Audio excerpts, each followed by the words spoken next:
Buenos días, mi nombre es Alonso Aguayo, con Fe y Pensamiento Crítico.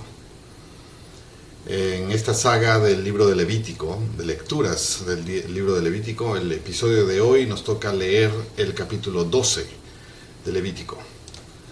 Este capítulo es extremadamente pequeñito y será muy sencillo, supongo, espero. El contexto que nos trae a este capítulo ha sido el 11, ¿no es cierto? El 11 ha sido una lista de nutrición, dietética, de qué comer, qué no comer, para los israelitas, ¿ok? Para el pueblo de Israel, el pueblo de Dios, y declara a los animales limpios e inmundos. ¿Ok? ¿Cuáles son inmundos y por qué? Físicamente, ectópicamente, por qué son inmundos, y los que son limpios, por qué son limpios. Los animales de cuatro patas los separa entre los que son rumiantes y con pezuñas divididas, pezuña así doble, ¿no es cierto? Doble, como los buenos, los limpios, y los animales que son de una sola pezuña, de una sola pieza, como los no limpios. Y aunque sean de pezuña dividida, pero no rumiantes, no limpios, inmundos. Y así sucesivamente. ¿Y qué animales del mar pueden comer? Solo los que tienen aletas y escamas, el resto no. ¿Qué aves pueden comer y cuáles no? ¿Qué insectos pueden comer y cuáles no? Y todos estos grupos, el rayado azul de animales de cuatro patas, el rojo, los peces del mar, esta otra color de las aves, este otro color de los insectos. Y luego como si lidias con estos animales muertos, si todo lo muerto es impuro y si lo tocas te inmundicias, te ensucias, ¿no es cierto? Y cualquier cosa que toque, y tu prenda, y tu vasija, y tu vajilla, y el agua, y todas estas cosas, se inmundifica, se ensucia por el contacto con lo muerto, ¿no es cierto? Y luego hay un plan que ya hemos visto en Levítico capítulos 3, 4, 5, 6, de cómo son los procedimientos ritualísticos de sacrificio y holocausto para limpiarse de estas inmundicias, ¿no es cierto? Y habla la referencia es de inmundicia espiritual, ojo, no es inmundicia de, mi mano está sucia, tengo que lavarme, a pesar que dice usa agua y usa un tiempo y todo esto, no está hablando de la inmundicia física necesariamente, porque termina esto diciendo, porque yo soy Jehová, que os hago subir de la tierra de Egipto para ser vuestro Dios, seréis pues santos como yo soy santo. No, así que no contaminéis vuestras personas. Está hablando de una contaminación física, pero la referencia es a la santidad, a la pureza espiritual. Y he fallado en identificar la relación espiritual con estas reglas físicas, materiales, de qué animales son inmundos y qué animales son limpios.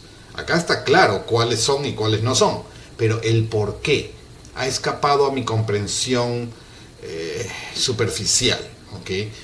Investigaré más. Si alguien me hace la pregunta, investigaremos más y veremos qué fuentes de información sustentan sin negar otras cosas. Es lo importante de un sustento. Y ya, entonces ese fue el capítulo 11. Y con eso entramos al 12, que nos dice: y Jehová habló a Moisés diciendo, otra más, ¿no? Sabemos que el Levítico es el manual de los levitas. Los levitas, la tribu de Israel asignada al oficiamiento de las ordenanzas ritualísticas del templo, en favor de todo el pueblo y de sí mismos también. Todas las ordenanzas ritualísticas que hemos descrito en los primeros capítulos de Levítico, la primera decena casi. Ok, entonces acá viene otro. A ver, ¿de qué se trata? Otra ley, otra revelación de Dios. Esto es, Jehová hablando a Moisés, es Dios hablando a su personaje asignado para representarlo en la tierra y hablarle y que le pase la información al resto del pueblo de Dios. Le dijo, habla a los hijos de Israel y diles, la mujer, cuando conciba y dé a luz un hijo varón, quedará impura 7 días. Conforme a los días de su menstruación será impura.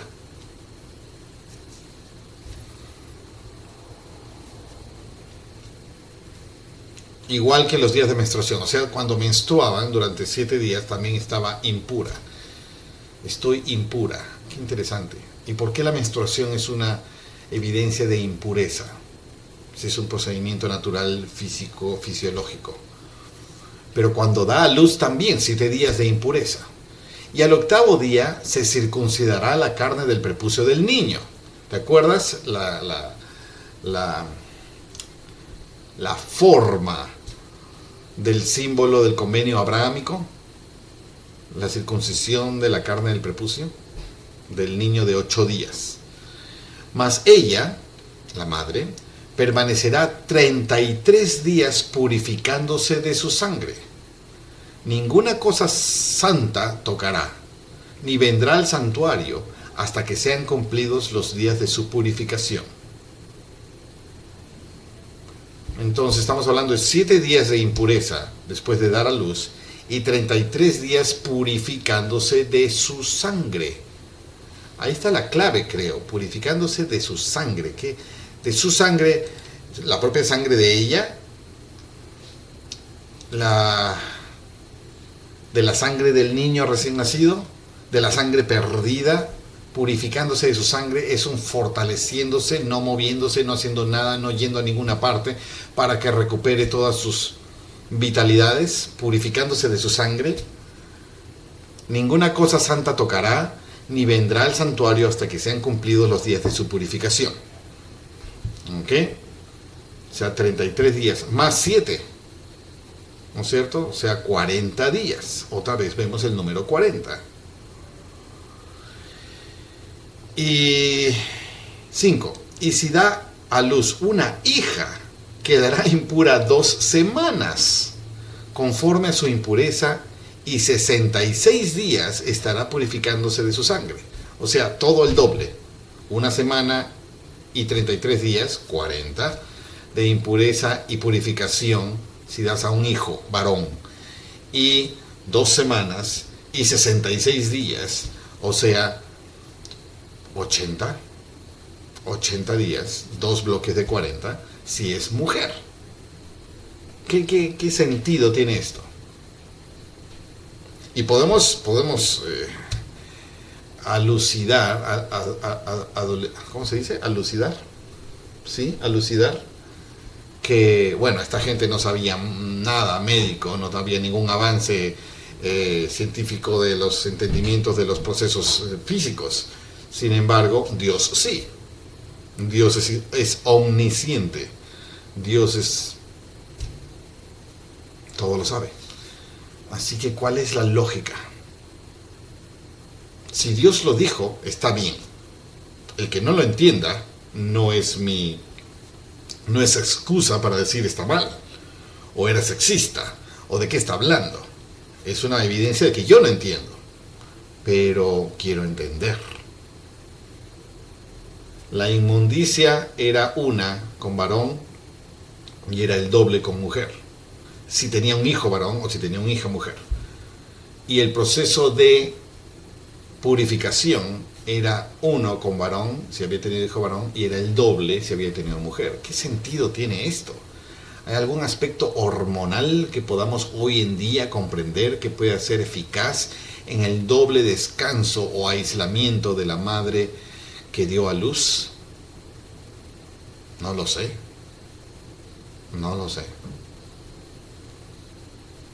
Y tengo mi esposa es doctora, y hablamos muy seguido y muy profundo, tan profundo como mi curiosidad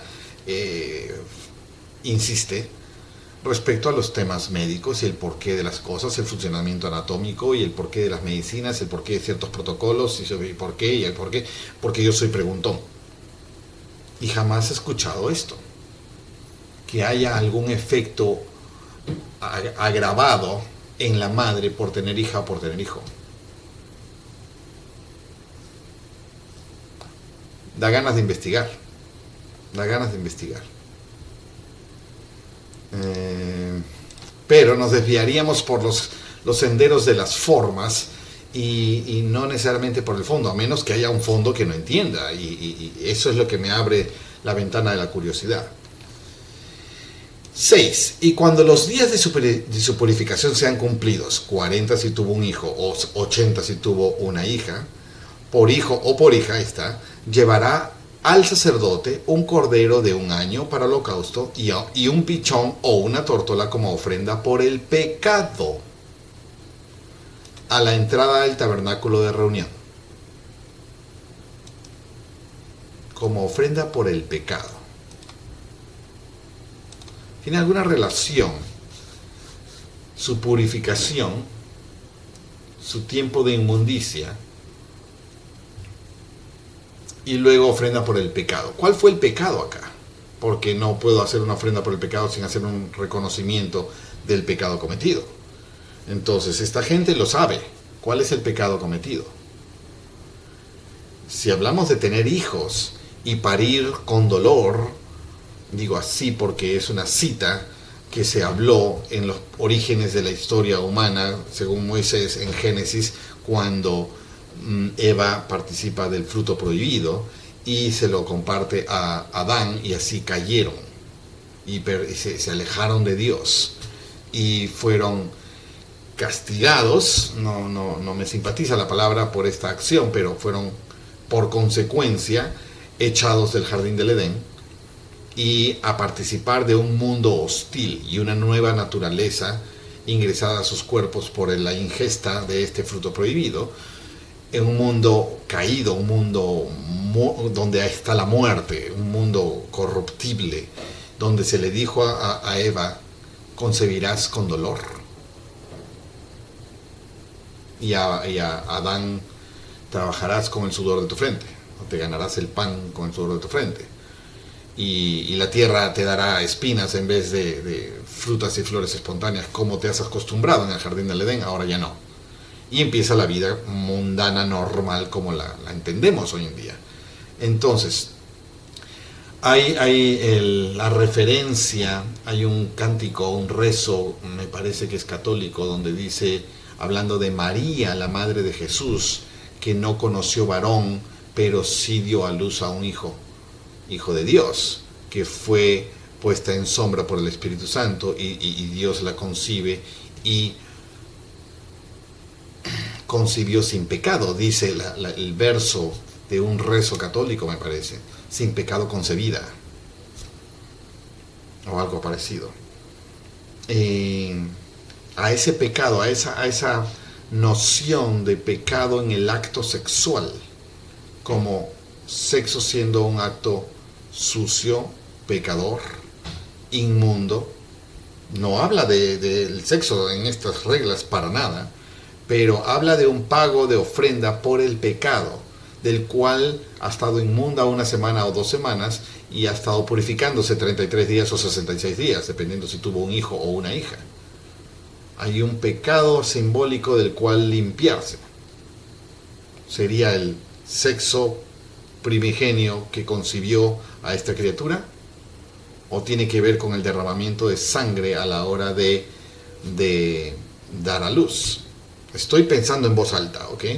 Tratando de entender todas las puntos de vista posibles de todos los ángulos de este asunto. Entonces, he marcado las cosas que quiero revisar luego por otras fuentes, por mera curiosidad. Si alguien pregunta un día, yo fui curioso alguna vez, leí tal cosa, leí tal otra, y pienso esto, o se piensa tal cosa, por más que yo no tenga un pensamiento propio. Se dice, otros estudiosos, otros escolares, etc. Muy bien, a la entrada del tabernáculo. Y versículo 7. Y él los ofrecerá delante de Jehová. ¿Quién es él? Y cuando los días de purificación se han cumplido, llevará al sacerdote un cordero. Entonces, y el sacerdote ofrecerá delante de Jehová y hará expiación por ella. Su pecado queda en el animal y entonces ella es limpiada. libre del peso del pecado, por el cual ya se purificó durante 33 o 66 días y ya ofreció ofrenda por ese pecado. Y hará expiación por ella y quedará limpia del flujo de su sangre. Bingo, acá está. Entonces no es el acto sexual el pecado referido. No es, descartado. Lo que la inmundifica, lo que la ensucia, es el flujo de su sangre. Estaba sospechando que podría ser eso también, ¿no? El flujo de su sangre, qué interesante. Hay una historia en el Nuevo Testamento donde Jesús camina entre la multitud que lo siguen y lo acosan y lo apretan como cualquier famoso, ¿no es cierto? Todos quieren estar cerca de él y está yendo de un lado a otro y todos están caminando en masa por la calle junto a él. Hasta le estorban el caminar a él y a los apóstoles y me imagino a todos empujando a la gente, cuidado, dejen avanzar. Y Jesús andando. Y había una mujer que sufría por años de flujo de sangre. Eso es lo que dice. Y ella, sabiendo que no podía llamarlo, que estaba postrada a un lado de la calle, mendigando por dinero porque no podía hacer nada y se moría en enfermedad por flujo de sangre por años. ¿Cuán anémica habrá estado esa mujer? Y solo sabiendo que si lograba tocarlo a Jesús, de alguna manera iba a ser sanada. Y se escabulle entre las piernas de la gente y no logra tocarlo a Jesús, pero logró tocar su manto. Por pasadita, su manto. Y se fue Jesús. Pasó. Y Jesús siente, percibe y pregunta, ¿quién me ha tocado? Y los apóstoles lo miran como, ¿qué estás hablando? Todos se están tocando, todos se están empujando. Esto es un caos. Y él dice, no, poder ha salido de mí. Poder ha salido de mí, alguien me ha tocado con fe y ha usado mi poder. Y la gente empieza a buscar, curiosear y queda ella en evidencia. Y avergonzada, Señor, perdóname. Yo te toqué.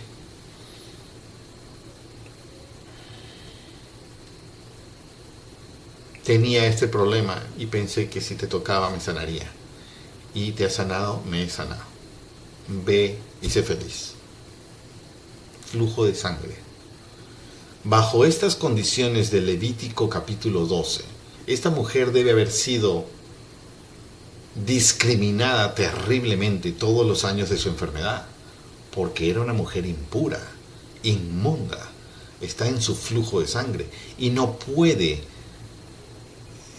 limpiarse, no puede porque tiene un flujo de sangre. ¿Qué condición médica sería esa que no para de fluir sangre, perder sangre por la zona genital, ¿no? A eso se refiere el flujo de sangre.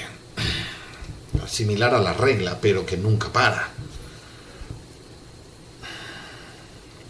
Y la pobre debe haber vivido una vida miserable durante el tiempo de esta enfermedad. No sé cuántos años, no me acuerdo si menciona la cantidad de años que estuvo enferma.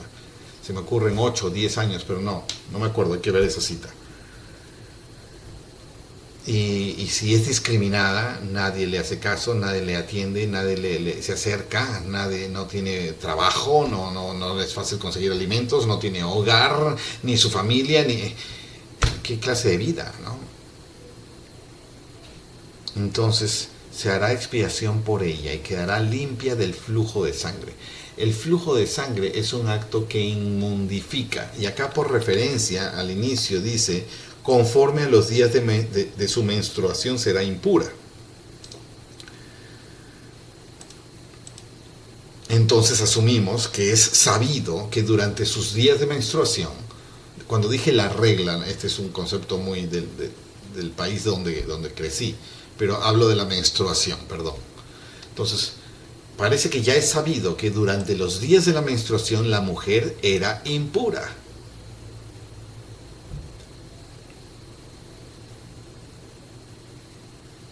Y cuando es impura, ninguna cosa santa tocará, ni vendrá al santuario hasta que sea cumplido su tiempo de impureza. Y después de la menstruación también tenían que ir al templo y ofrecer un cordero o las tórtolas o los pichones, para ofrecer una ofrenda por el pecado, también en la menstruación, o solamente al dar a luz? No lo dice. No lo dice hasta ahora, no lo he leído. Pero es el acto de flujo sanguíneo, de flujo de sangre, en pérdida menstrual o el pérdida por nacimiento de un bebé, el que me ensucia. Y si es hombre, de tal manera se limpia, y si es mujer, de tal manera me limpio. El doble, ¿no? ¿Por qué el flujo de sangre es una impureza? Creo que se ha reducido a eso la pregunta de este capítulo. 8. Y si no tiene lo suficiente para un cordero, tomará entonces 2 tórtolas o 2 pichones, uno para el holocausto y otro para la ofrenda por el pecado. Y el sacerdote hará expiación por ella y quedará limpia.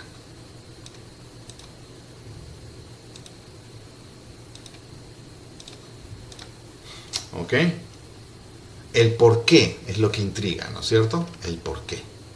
Chiquitito y directo a la vena, directo al tema. Y esa fue la revelación que ahora Dios le ha dado a su profeta llamado. Y ahora Moisés va y dice eso al pueblo. Y ahora todas las mujeres se enteran y acatan. Muy bien. O sea, esto no se practicaba antes de Moisés. Los sacrificios ritualísticos mencionados antes de Moisés, con Jacob, con Isaac, con Abraham y anteriores, eran muy una sola línea. Y ofreció holocaustos a Jehová. Y hizo holocaustos de gratitud. Y hizo holocaustos de ruego. Y nada más. No habla de los porqués, de las maneras, de cuando se limpia, de la expiación. No habla nada de eso. Por lo que no puedo decir si sabían ellos todas estas cosas o no. Sabían lo que sabían, pero ¿sabían todo esto? Todos estos detallitos, casuística específica en código de vida, ¿la practicaban también antes a ese detalle? ¿O recién ahora que tenemos un pueblo numeroso por 400 años esclavo entre una nación pluriteísta, o sea, de muchos dioses, y contaminados en opresión mental por 16 generaciones aproximadamente, y entonces los liberamos? Ahora, esta masa de gente no preparada, no entrenada, no practicada en las formas en las que Dios quería. Eran israelitas, eran diferentes a los judíos y trataban de guardar sus formas lo mejor posible, pues sí, según como habían aprendido de José, que fue ex faraón, de José, el gran patriarca de Israel, del abuelo Isaac, del tatarabuelo, del bisabuelo Abraham y otros. Vivían y practicaban lo que sabían. ¿Pero sabían todo esto? ¿O esto es nuevo, ajustado y aumentado y detallado, ocurrido por Moisés? Si es así, habrán habido algunas personas disidentes, ¿no? Este Moisés, ¿qué se cree? Dando reglas y reglas y reglas cuando ya teníamos todas las prácticas normales. ¿Y esta novedad por qué? O tal vez no era nuevo. Y simplemente aparece escrito aquí por primera vez para mí como lector en esta gran historia, pero tal vez era algo muy sabido para todos. No me encaja la idea, pero a mí me parece todo este manual y los que vienen hasta Deuteronomio, los primeros 5 libros, me parecen un caso especial. Me parecen una escuela intensificada para este pueblo que viene de un huerto bien arruinado por mucho tiempo y hay que levantarlo y rápido. Hay que hacerlo, hay que afilarlo. Si esta es una herramienta que ha estado enterrada y oxidada y arruinada, de pronto tengo que pulirla, afilarla, limpiarla, de pronto. Ese es este pueblo, que lo veo en una circunstancia muy peculiar, muy particular, que necesita un régimen muy avanzado, muy estricto, muy sólido, muy detallado para cada paso que tienen que dar, de tal manera que se afilan rápido, se santifican rápido y me son útiles rápido, y cumplo las promesas que hice al bisabuelo al bisabuelo Abraham, y ustedes son mi pueblo. Mas si no hacen lo que les digo, corto cabeza.